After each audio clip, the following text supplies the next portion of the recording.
अस्सलाम वालेकुम, कैसे हैं आप सब लोग। आज हम एब्डोमेन एनाटॉमी के कुछ की पॉइंट्स डिस्कस करेंगे जो कि वाइवा और पीसीक्यूज में बहुत इंपॉर्टेंट है। ठीक है, सबसे पहले हम डिस्कस कर लेते हैं blood supply of suprarenal gland. ये भी बहुत ज़्यादा पूछा जाता है क्योंकि इसकी ब्लड सप्लाई थोड़ी सी ट्रिकी है। ट्रिकी इस वे में कि इसकी ब्लड सप्लाई आ रही है 3 सोर्सेज से: inferior phrenic arteries, abdominal aorta and renal arteries.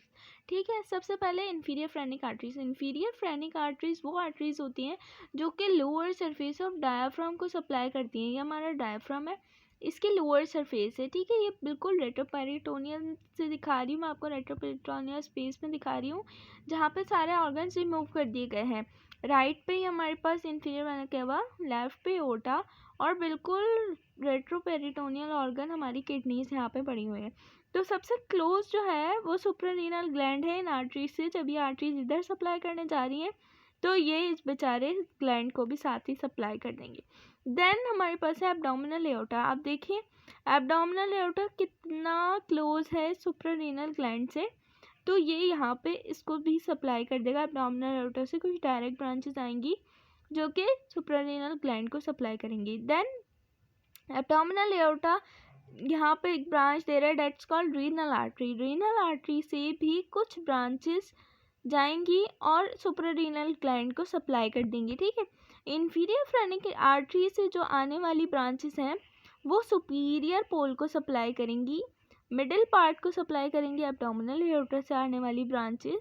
ठीक है, ये फ्रेनिक से, ये एओर्टा से, और सबसे नीचे वाले पार्ट को सप्लाई करेंगी रेनल आर्टरी से आने वाली ब्रांचेस। ठीक है, अब इनके नेम्स देख लेते हैं। इंफीरियर फ्रेनिक आर्टरी से जो ब्रांचेस आएंगी वो सुपीरियर पोल को सप्लाई करनी है, सुपीरियर पार्ट को, तो उनका नाम है superior suprarenal artery. Then abdominal aorta से आने वाली ब्रांचेस मिडिल सुप्रारीनल आर्टरी,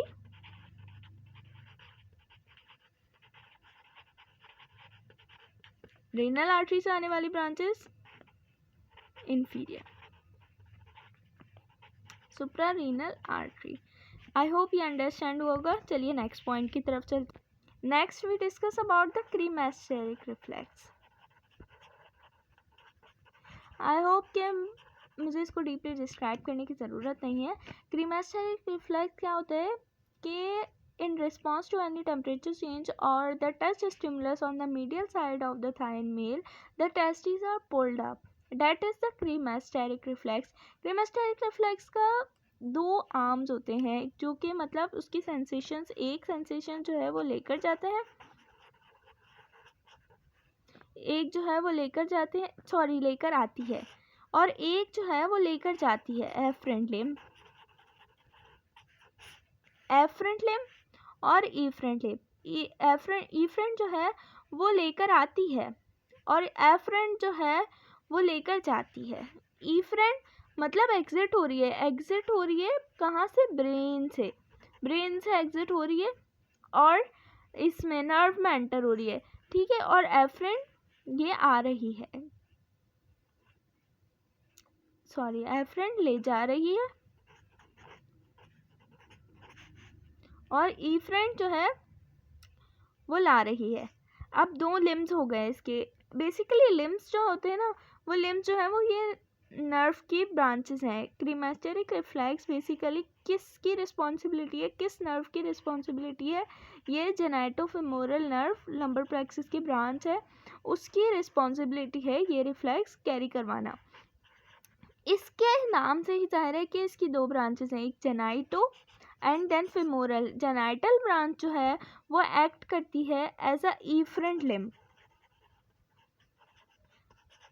और एफरेंट ब्रांच जो है वो है femoral branch. Afferent limb act करती है फेमोरल ब्रांच, और एक और branch that is most rarely mentioned in some books, लेकिन ये भी पूछा जा सकता है। अगर आपके पास एमसीक्यूज में बोथ का ऑप्शन हो तो बेहतर यही कि आप फेमोरल और इलियो इंग्वानल दोनों को टिक कर दें एफरेंट लिम्ब में, afferent limb of cremasteric reflex. ठीक है, बुक्स में ये मेंशन्ड है, इलियो इंग्वानल बहुत कम से बुक में बताया गया है, लेकिन अगर बीसीक्यूज में हो तो आपने ये भी टिक करना है, याद रखने वाली बात है। देन अब हम डिस्कस करते हैं आर्टरीज के बारे में। कि कौन सी आर्टरी जो है वो एब्डोमेन में कहाँ पे उसकी प्लेस है, किधर किसके बीच में है, वो उसकी पोजीशन एग्जैक्टली है क्या। मेजर आर्टरीज को हम डिस्कस करते हैं एब्डोमेन की। सबसे पहले हमारे पास splenic artery, most important artery.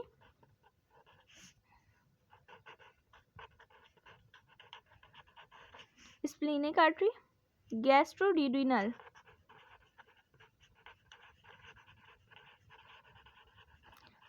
Left gastric and right gastric,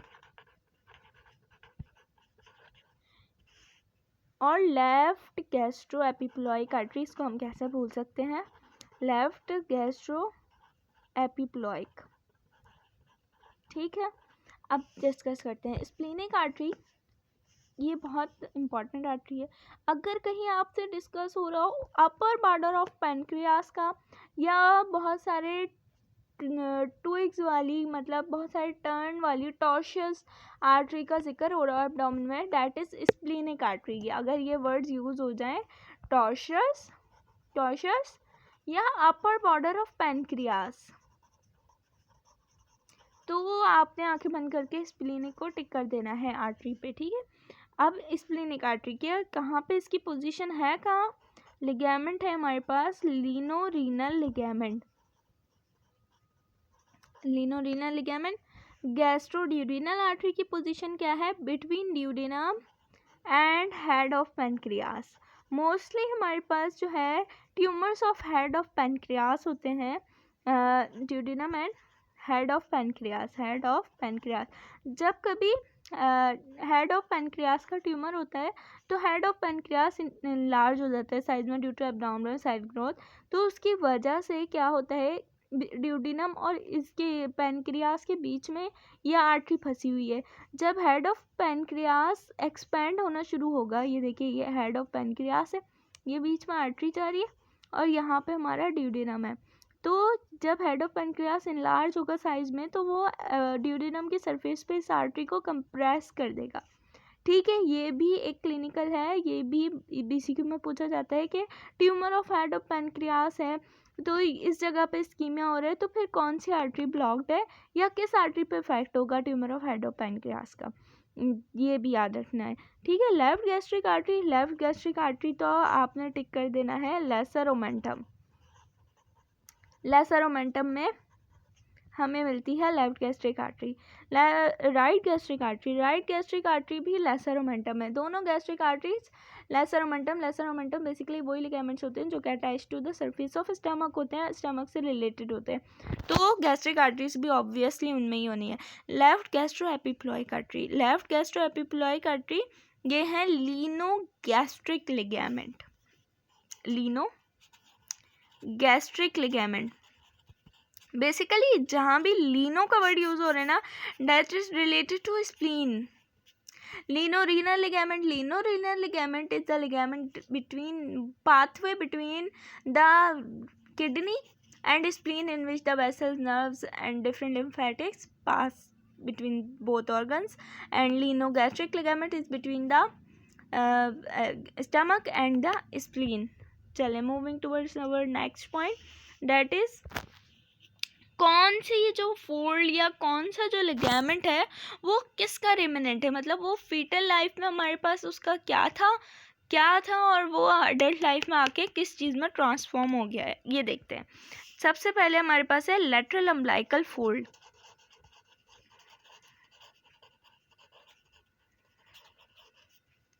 lateral umbilical fold, medial umbilical fold,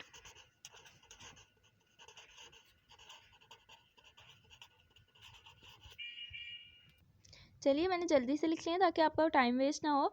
lateral umbilical fold, या फोल्ड को हम लिगामेंट भी कह सकते हैं, या लेटरल अम्बिलिकल लिगामेंट, ये एक ही बात है। तो ये क्या करता है, इंफीरियर एपिगैस्ट्रिक आर्टरी और वेन्स इसमें मौजूद होती हैं इन अडल्ट। ठीक है, अडल्ट की बात हो रही है, अडल्ट में इसमें इंफीरियर एपिगैस्ट्रिक आर्टरी और वेन्स इसमें प्रेजेंट है, ठीक है। अगर पूछा जाए तो फिर हम इसी को टिक करेंगे। Median umbilical fold, median umbilical fold या मीडियन अम्बिलिकल लिगामेंट, ये जो है अम्बिलिकल आर्टरी, फीटस में अम्बिलिकल आर्टरी और एडल्ट में median umbilical fold.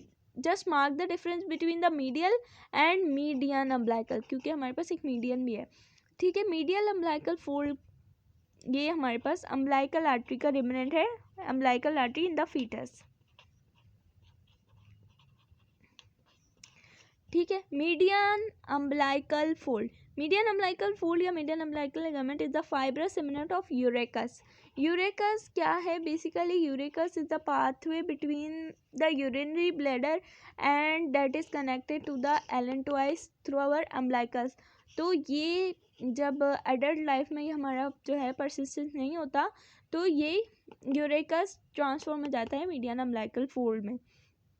Ligamentum teres hepatis most renowned, ligamentum teres hepatis जो है लेफ्ट अम्बिलिकल वेन का रिमेनेंट है, ठीक है। लेफ्ट अम्बिलिकल वेन का रिमेनेंट है और ये अम्बिलिकल आर्टरी, ठीक है ना। अम्बिलिकल वेन है ये, लेफ्ट अम्बिलिकल वेन, और ये अम्बिलिकल आर्टरी का रिमेनेंट है मीडियल वाला। देन लिगामेंटम वेनोसम, ये ductus venosus, ductus venosus that foetal life में हमारे पास जो शंट करता है ब्लड को लिवर से डायरेक्ट इंफीरियर वेना केवा में, क्योंकि लिवर ऐसा डेवलप्ड होता नहीं है फीटल लाइफ में हमारे पास। Sorry my pen is not working. Ligamentum venosum में,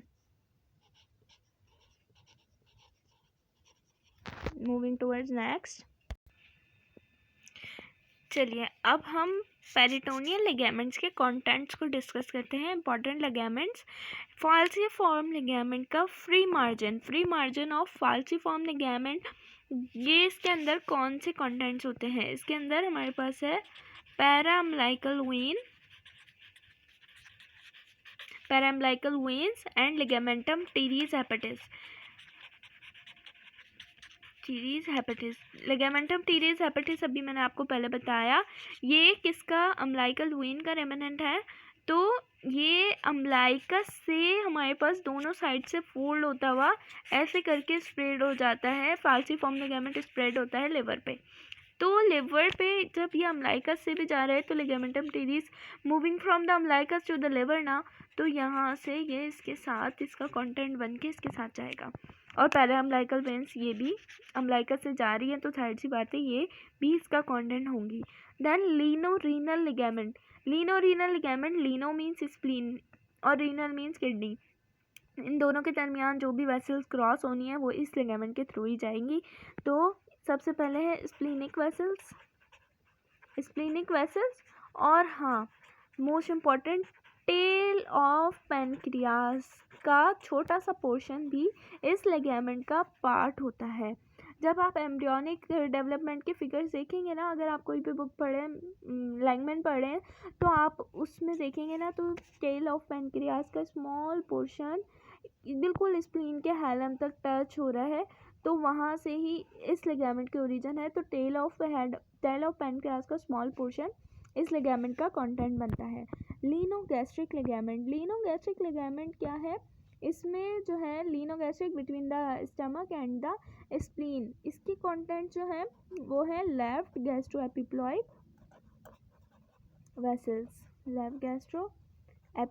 vessels, then short gastric vessels.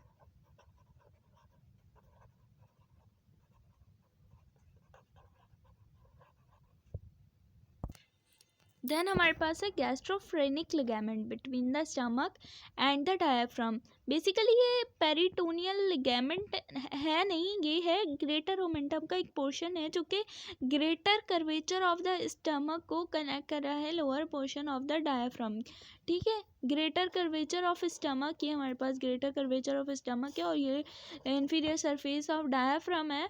तो superior portion of the greater curvature of the stomach इसको जो है ना कनेक्ट कर रहा है ये डायफ्राम के साथ। ये पार्ट हमारा ये ग्रेटर ओमेंटम का ही पार्ट है और इसको हम कह रहे हैं गैस्ट्रोफ्रेनिक लिगामेंट। इसके कोई कंटेंट्स एज सच बुक में मेंशन नहीं है। हेपेटोड्यूडिनल लिगामेंट, हेपेटोड्यूडिनल लिगामेंट बेसिकली ये पार्ट है लेसर ओमेंटम का, ये ग्रेटर ओमेंटम का पार्ट था, ये लेसर ओमेंटम का पार्ट है। इसके कंटेंट जो हैं हेपेटोड्यूडिनल लिगामेंट के कंटेंट, 3 कंटेंट है, एक bile duct, proper hepatic artery और पोर्टल वेन। ये सारे जो हैं इसके फ्री मार्जिन में मौजूद हैं। ये तीनों bile duct, proper hepatic artery and portal vein, ये इसके फ्री मार्जिन में मौजूद हैं। ठीक है, अब बाकी का जो इसके काफ़ी अभी 2-4 पॉइंट्स और रहते हैं जो कि मैं आप लोगों को नेक्स्ट वीडियो में इसका दूसरा पार्ट में बताती हूँ। ठीक है, अल्लाह हाफिज़।